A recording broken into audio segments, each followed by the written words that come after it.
আসসালামু আলাইকুম। সবাই কেমন আছেন? আশা করি সবাই খুব ভালো আছেন। আমি বরিশালে চলে এসেছি। এটা হচ্ছে জানুয়ারির ব্লগ আরকি, জানুয়ারি মাসের ভিডিও। আমি ৩ দিনের আ ভিডিও নিয়ে একটা ব্লগ করতেছি আজকে। জানুয়ারির ২৫ তারিখে আমি গিয়েছিলাম আমার পরীক্ষার জন্য। তো যেদিন আমি পরীক্ষা দিতে জন্য গিয়েছি, পরীক্ষার ২ দিন আগে গিয়েছি, তখন বেসিক উদ্যোক্তা মেলা চলছিল। তো এটা ছিল শেষ দিন, তাই আমি চলে গিয়েছিলাম মেলায় একটু ঘোরাফেরা করতে, যে কি উঠেছে, কি মানে যা হয় একটু ঘুরে ফিরে দেখার জন্য। তো সেখান থেকে বের হয়ে তারপর যেটা হয় বেলস পার্কের সেই ছোট ফুচকা, যেটা সবাই কমবেশি জানেন যে এখানকার ছোট ফুচকা, ঝালমুড়ি, চা বা যার যা পছন্দ সব খাবারই কমবেশি সবাই খায়। খুবই ভালো এগুলো। সো আমার কাছে এখান থেকে আমি যে খেয়েছি ছোট ফুচকা, এটা খুব টেস্ট লাগছে। অ্যান্ড আমি যখনই আসি আমি এখান থেকে ছোট ফুচকা খাই। তো যাই হোক, এটা খাওয়ার পরে আমি একটু ভিডিও করে নিচ্ছিলাম আরকি। যেটা উম ভালো হয়নি আমি জানি। দেন চলে গিয়েছি চা খেতে। এটা সম্ভবত মালাই চা ছিল।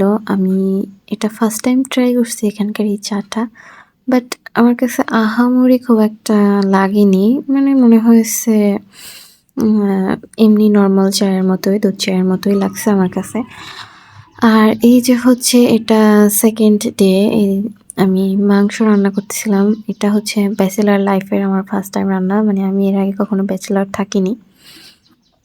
তাই আমার কাছে খুব মানে মজা লাগছিল এই যে রান্না করতেছিলাম, খুব একা থাকবো সেজন্য। তো যাই হোক, সব মিলিয়ে আমার খুব ভালোই দিনকাল কাটতেছিল। এভাবে রান্না-টান্না করে খেয়ে নিয়েছি। অ্যান্ড এটা হচ্ছে 3rd ডে, মানে আমার এক্সামের পরের দিন, ১ম পরীক্ষার পরের দিন। ভেবেছিলাম একটু মানে খিচুড়ি পার্টি করি আমরা। তো যেইভাবে সেই কাজ, খিচুড়ি রান্না করে নিয়েছি। রান্নার ক্লিপটা নেয়া হয়নি। তাই রান্না শেষেই তোমাদেরকে দেখিয়ে দিলাম। এরপর মাংস রান্না করছি।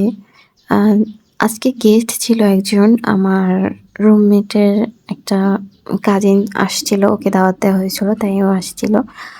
সো কেউ আবার মানে আমাদের খাবার দেখে কিছু মনে করো না। ভাই ব্যাচেলর থাকি তো, তাই যা পারছি সেটাই আয়োজন করছি। আর আমি এই তো মাংসটা ভেজে নিয়েছিলাম। দেন আলু, আমার রুমমেট সে আবার প্রচুর আলু খেতে ভালোবাসে। অ্যান্ড বেগুন ভাজি করব তাই রেডি করে রাখছিলাম। আসলে হয় কি, মানে সবাই কমবেশি লাইফে ব্যাচেলর থেকেছে। কিন্তু আমি কখনো ব্যাচেলর থাকিনি, হ্যাঁ? আমি এত বড় হয়ে গেছি, আমি যে মাস্টার্সের ফাইনাল পরীক্ষার জন্য এই যে ১ টা মাস থাকলাম, আমি খুব এনজয় করছি এটা।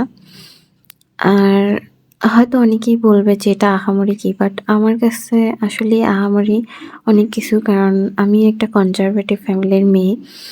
এইজন্য আমি তেমন একটা বাইরে ঘোরাঘুরি করতে পারিনি সবার মতো। তাই আরকি আমার কাছে এটা খুব মেমোরেবল একটা। তো যাই হোক, কথা বলতে রান্না অনেকটা এগিয়ে এসেছে। আর এই যে রান্না করার সময় যখন মসলা কষানো হয়, তখন যদি মানে মসলা কষানোর সময় যদি কালার না আসে, তখন না মানে ভাল লাগে না। আমার কাছে এটা হয়, কার কাছে কি হয় জানি না। তো যাই হোক, আমার কাছে খুব ভাল লাগতেছিল যখন আমি মসলা কষাচ্ছিলাম। এটা দেখে খুবই ভালো লাগছিল। তাই আমি এটা বারবার তোমাদেরকে দেখাচ্ছি। যাই হোক, ব্যাচেলর লাইফের রান্না-বান্না এই যে তারপরে আমি উম মাংস রান্না শেষ হয়ে গেছে সেটা দেখাতে পারিনি। অ্যান্ড বেগুনও ভেজে ফেলেছি। এই যে ভেজে রেখে দিয়েছি। তারপর দেখো লাস্ট ২ পিস আছে, সেটা তোমাদেরকে দেখিয়ে দিলাম। অ্যান্ড এরকম করতে রান্না শেষ হয়ে গেছে। তারপর আমাদের এবার খাওয়ার পালা। আর আমরা প্লেটে সবাই যার মতো করে সাজিয়ে নিয়েছি। অ্যান্ড এই যে দেখো, আমরা যেহেতু মানে ব্যাচেলর থাকতেছি, এখানে ওভাবে প্লেট সাজিয়ে নিতে পারিনি ভালো প্লেট তোমাদের সামনে পরিবেশন করার জন্য। তাই আমরা খুবই দুঃখিত। আর আমার এই ব্লগটি ভালো লাগলে তোমরা লাইক, কমেন্ট এবং শেয়ার করো বেশি। Thank you for watching.